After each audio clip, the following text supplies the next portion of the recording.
जी प्यारे बच्चे, आज हम लोग पढ़ेंगे प्रेजेंट परफेक्ट टेंस। क्या पढ़ेंगे? Present perfect tense. पहचान पहले देख लेते हैं।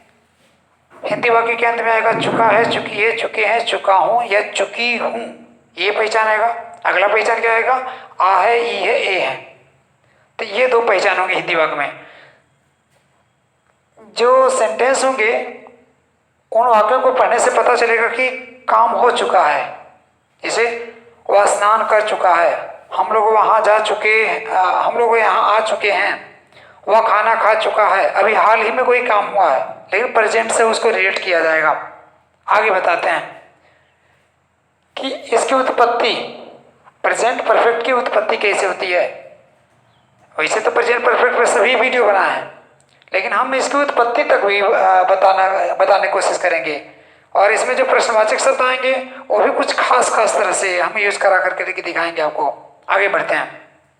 कहेंगे प्रश्नवाचक शब्द हम खास क्या दिखाएंगे, तो आप कहेंगे कि कितने प्रश्नवाचक शब्द हो सकते हैं। मैं कहूँगा कि मेरे पास अगर कहेंगे तो मैं 100 से ज़्यादा प्रश्नवाचक शब्दों को बताऊँगा, ठीक ना। इकट्ठा करते करते मैं यहाँ तक पहुँच गया। आगे बढ़ता हूँ।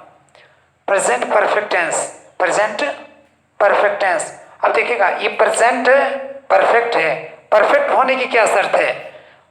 हिंदी में तो मालूम है, इंग्लिश में कैसे पता चलेगा? परफेक्ट होने की ये शर्त है कि उस हैव के साथ क्रिया थर्ड फॉर्म में आती है। हैव के साथ क्रिया हैव प्लस भी थर्ड। अब ये हैव क्या है, भी थर्ड क्या है?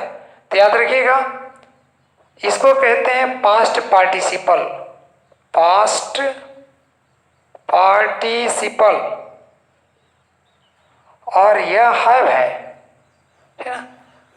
तो हैव के साथ जब पास्ट पार्टिसिपल का प्रयोग किया जाता है तो परफेक्ट का भाव आने लगता है।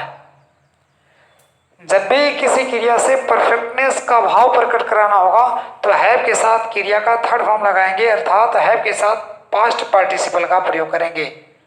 और आगे बढ़ते हैं। हैव के जगह पे क्यों नहीं बी को ले लिया गया, या किसी और को क्यों नहीं ले लिया गया, ठीक ना। यानी आप कहेंगे इज एम आर भी, तो इज एम आर बी का ही रूप है, तो क्यों नहीं प्रेजेंट को प्रकट कराने के लिए, प्रेजेंट के भाव को लाने के लिए क्यों नहीं बी को ले लिया गया? तो यह याद रखिएगा। जैसे वह सो चुका है, सो चुका है, ही हैज स्लेप्ट। कैसे बना इससे मतलब नहीं है, हम आगे भी बता रहे हैं, ध्यान देने की जरूरत है। वह सो चुका है, वह सो चुका है, सोने का काम उसके पास हो चुका है। तो जब भी पास की बात आती है, पास है, तो हैज हैव का प्रयोग किया जाता है, ठीक है। तो यहाँ पे पास है, यानी वो सोने की क्रिया उसके पास हो चुकी है, तो वह सो चुका है। और इसको, यह एडजेक्टिव है, यह एडजेक्टिव है। तो अब यह एडजेक्टिव और यह हैव, ये दोनों जब मिले, जैसे, तो सोने की क्रिया उसके पास हो गई। फिर से एक बार और देखने की कोशिश कीजिए। ही हैज स्लेप्ट, वह सो चुका है, यानी यह इसके पास हो चुका है। सॉरी, ये क्रिया इसके पास हो चुकी है, अर्थात यह इस क्रिया को कर चुका है। आगे बढ़ते हैं। तो जब भी परफेक्ट को प्रकट कराना होगा तो हैव के साथ क्रिया का थर्ड फॉर्म का यूज करेंगे। इस ऐसा कर करके परफेक्ट हमारा हो जाएगा। अगर वो प्रेजेंट का है तो हैज और हैव लग जाएगा, पास्ट का है तो हैड लग जाएगा, फ्यूचर का है तो विल हैव, या अन्य किसी का होगा तो आगे पढ़ाएंगे, उनके साथ भी हैव और क्रिया का थर्ड फॉर्म ही लगेगा। आगे बढ़ रहे हैं। बी इसलिए नहीं लगाया गया, वो सो चुका है, वो सोने न चुका, मतलब हो चुका नहीं है, उसके पास सोना हो चुका है, वह खा चुका है, अर्थात खाने की क्रिया उसके पास हो चुकी है। तो पास हो चुका है, तो पास हो चुकने का भाव इसमें पाया जाता है, इसमें सिर्फ होने का भाव पाया जाता है, ये ख्याल रहे। आगे इसलिए विद्वानों ने क्या किया कि हैव के साथ क्रिया का थर्ड फॉर्म का यूज किया। आगे अब इसका स्ट्रक्चर क्या होगा?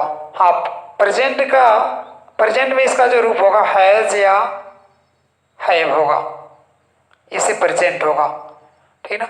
अब ध्यान दीजिएगा, लेकिन ये हैव ही का तो रूप है, तो हैज आबलिग हैव प्लस वी थर्ड, यानी ये हैव ग्रुप है, हैव ग्रुप के साथ क्रिया थर्ड फॉर्म में, अर्थात हमारा ये परफेक्ट हो गया पूरा। तो ये पूरा परफेक्ट है, तो ये परफेक्ट हो गया। और ये वाला जो भाग है हैज और हैव, यह प्रेजेंट है, प्रेजेंट है, तो इस करके क्या हो गया? Present perfect. देखिए एक बार और, जबरदस्ती से मैं इसको साबित नहीं कर रहा हूं, वैसे साबित करना तो कहीं है ही नहीं है। हमारी जिम्मेदारी बन रही है कि मैं सिर्फ इसके सेंटेंस को उठाऊं और आपके सामने परोसते जाऊं। तो हमारा काम सिर्फ परोसना नहीं है, मैं हमेशा कोशिश करता हूं कि जितनी गहराई हमें मालूम है उतनी गहराई को मैं आपको दे सकूं। आगे देखिएगा एक बार और, क्रिया के थर्ड फॉर्म के पहले हैव ही आया है। हैव कहेंगे, हैव कहाँ आया है? हैज और हैव है, कहेंगे हैव का ही तो रूप है हैज और हैव का रूप प्रेजेंट में हैज और हैव होता है, पास्ट में हैड होता है, तब भी हैड हो जाएगा, तब भी हैज या हैव रहेगा, तब भी उसको हैव ही कहेंगे, क्योंकि हैव से ही उसकी उत्पत्ति हुई है, इसलिए यह हैव है। अब हैव हैज और हैव में बदल गया है, क्यों? क्योंकि प्रेजेंट में हैज और हैव होता है, हैव का रूप, पास्ट में हैड होता है, ठीक ना। तो हैव के साथ क्रिया थर्ड फॉर्म है, अर्थात इतने को कहेंगे कि प्रेजेंट है, और ये पूरे को मिलाकर करके कहेंगे कि परफेक्ट है। इतना क्लियर हो गया?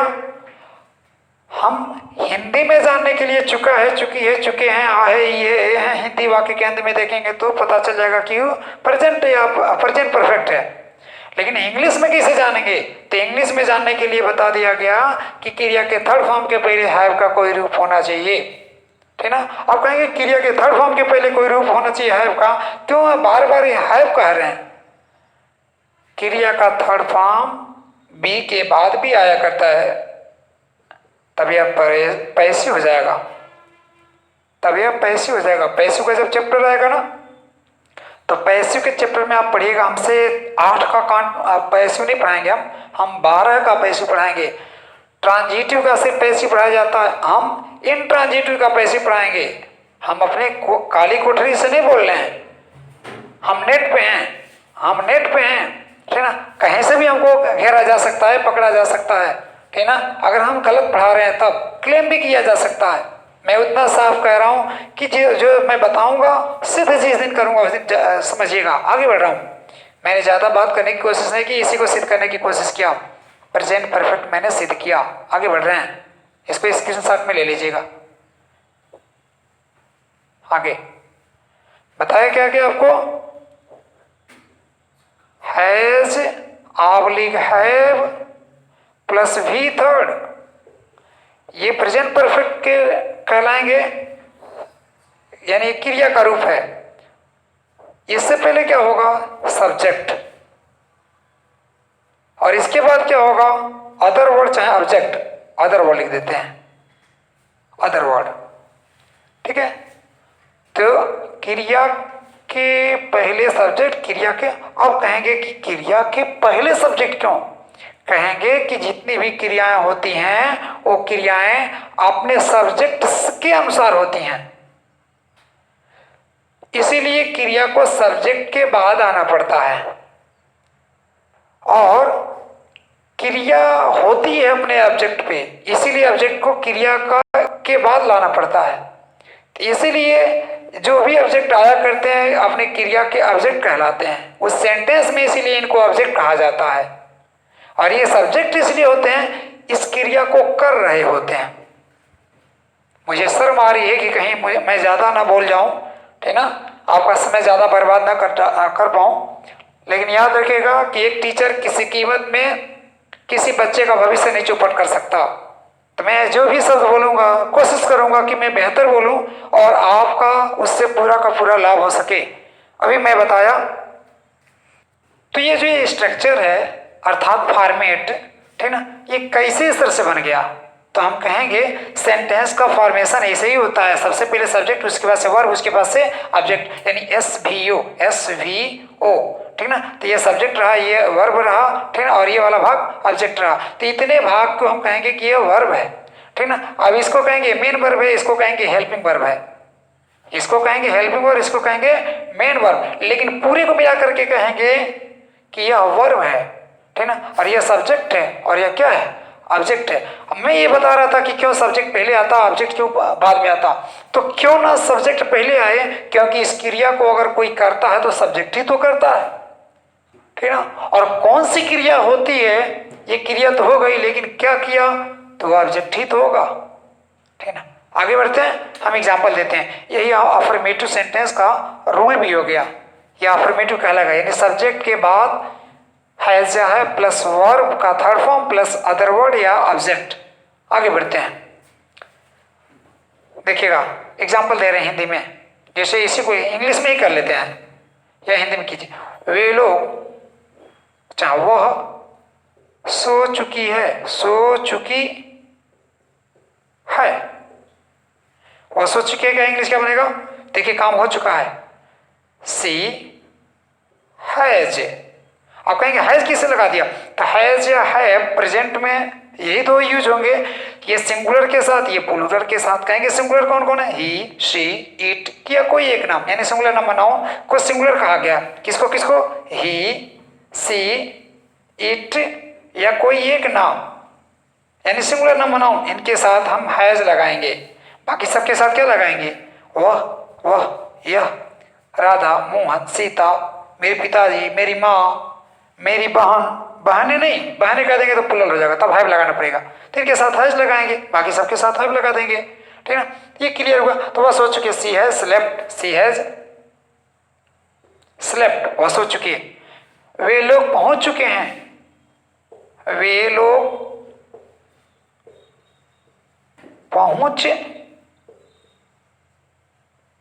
चुके हैं, क्या बन जाएगा? दे हैव रिच्ड, वे लोग पहुंच चुके हैं, दे हैव रिच्ड। अगला समझिएगा, इसका अगर नेगेटिव बनाना हो कैसे इस तरह से बनेगा, पहले इसको देख लीजिए। कर्ता लगाया हमने, वे लोग का इंग्लिश बनेगा दे, हैव लगेगा इसके साथ, दे हैव, पहुंचना का इंग्लिश होता है रिच, रिच का थर्ड फॉर्म रिच्ड। वे सब आ चुके हैं, they have come, they have come, कम केम कम, क्रिया का थर्ड फॉर्म लगेगा गो वेंट गॉन, जैसे गो वेंट गॉन, क्रिया का थर्ड फॉर्म यही है, इसी को कहते हैं पास्ट पार्टिसिपल, ठीक ना। प्ले, प्लेड, प्लेड, सिंग, सिंग संग, सिंग सेंग संग, क्रिया का यही रूप थर्ड फॉर्म होगा, और इसी का हमको प्रयोग करना है। आप उठाइए किताब, किसी भी किताब को उठाइए जिसमें क्रिया का चार्ट हो, और उस चार्ट से आप इसको रट डालें। इतना तो रटना पड़ेगा, ये रटने से आता है, एक आध बार देखेंगे तो इसी समझ में आ जाएगा, ठीक ना। क्रिया का थर्ड फॉर्म हैव के बाद लगेगा। अब कैसे सिद्ध करेंगे कि ये प्रेजेंट परफेक्ट है? तो कहेंगे ये क्रिया का थर्ड फॉर्म है। कहेंगे क्रिया का थर्ड फॉर्म कैसे है? तो देखिएगा, कम, केम, कम। तो फर्स्ट फॉर्म और थर्ड फॉर्म एक जैसे नजर आ रहे हैं, सेकेंड फॉर्म बस बदला हुआ नजर आ रहा है। अब हम इसको क्या कहें? इसको फर्स्ट फॉर्म कहें या फर्स्ट फॉर्म कहें या थर्ड फॉर्म कहें? अब यहाँ पे दिक्कत हो रही है। कहेंगे फर्स्ट फॉर्म कह लीजिए, हम कहेंगे ये कर लीजिए, कहेंगे कुछ नहीं, चलिए इसी से पूछ लिया जाता है, ये क्रिया तो बता किसके पहले आई है? तो क्रिया कह रही है मैं हैव के बाद आई हूँ, और क्रिया कहती है जब भी मैं हैव के बाद आऊंगी तो मैं फर्स्ट फॉर्म में नहीं रह सकती, जब भी रहूंगी तो मैं थर्ड फॉर्म में ही रहूंगी, अर्थात पास्ट पार्टिसिपल फॉर्म में रहूंगी। तो ये पास्ट पार्टिसिपल फॉर्म है, ये प्रेजेंट फॉर्म नहीं है। क्लियर हुआ इतना? तो अब इसको क्या कहेंगे? यह कहेंगे कि यह कहेंगे, दोनों एक जैसे दिख रहे हैं, यह भी कम है, यह भी कम है, उच्चारण में कोई अंतर नहीं है। फिर क्या हम कहेंगे? इसको कहें कि इसको कहें? अभी इसके पहले मैंने बताया कि अब क्रिया ही डिसाइड कर डाली कि मैं हैव के बाद आई हूं, तो अब मुझे फर्स्ट फॉर्म ना कहना, अब मुझे थर्ड फॉर्म कहना, तो क्लियर हो गया यह क्रिया थर्ड फॉर्म में और हैव है, ठीक ना। तो हैव का ये प्लूरल के साथ है इसलिए हैव है, सिंगुलर के साथ होता तो हैज होता, अर्थात हैज और हैव का प्रयोग प्रेजेंट में किया जाता है। और हैव के बाद अगर कोई क्रिया आती है या हैज के बाद कोई क्रिया आती है थर्ड फॉर्म में होती है, अर्थात ये जो स्ट्रक्चर हुआ ये परफेक्ट का स्ट्रक्चर हुआ। तो ये पता चला कि ये पूरा का पूरा सेंटेंस जो भी अब तक पढ़े, ठीक ना, ये सब के सब किस में रहे, प्रेजेंट परफेक्ट में रहे, ठीक ना। हमें इतना ही के साथ, ठीक ना, अब नेगेटिव या अन्य को जानने के लिए अगला वीडियो मेरा देख लीजिएगा, ठीक ना। और उसको उसमें भी मैं इंट्रोगेटिव को और डिटेल में बताऊंगा, और बेहतर से कंसेप्ट को क्लियर कराने के लिए, पूरा एक्सरसाइज कराने के लिए मैं इसके बाद वाले वीडियो को मैं बताऊंगा, उस वीडियो को मेरा देख लीजिएगा। ये प्रेजेंट परफेक्ट ये भी है, उसका भी एक प्रेजेंट परफेक्ट पार्ट उसका दूसरा बनेगा। क्लियर हुआ। इसमें सिर्फ मैंने क्या बताया आपको, इसकी उत्पत्ति बताया कि किस तरह से इसकी उत्पत्ति हुई। आपका 10 से 12 मिनट या 15 मिनट जो मैंने समय लिया, ठीक ना, आपको इसकी गहराई में ले जाने के लिए इतना समय लिया, ठीक ना। अभी मैं सिद्ध भी किया तो ऐसे शब्द को ला करके सिद्ध किया, आपका कंसेप्ट क्लियर हो जाए। चलिए इतना ही के साथ अगली वीडियो में हम लोग मिलते हैं। चलिए, थैंक यू वेरी मच।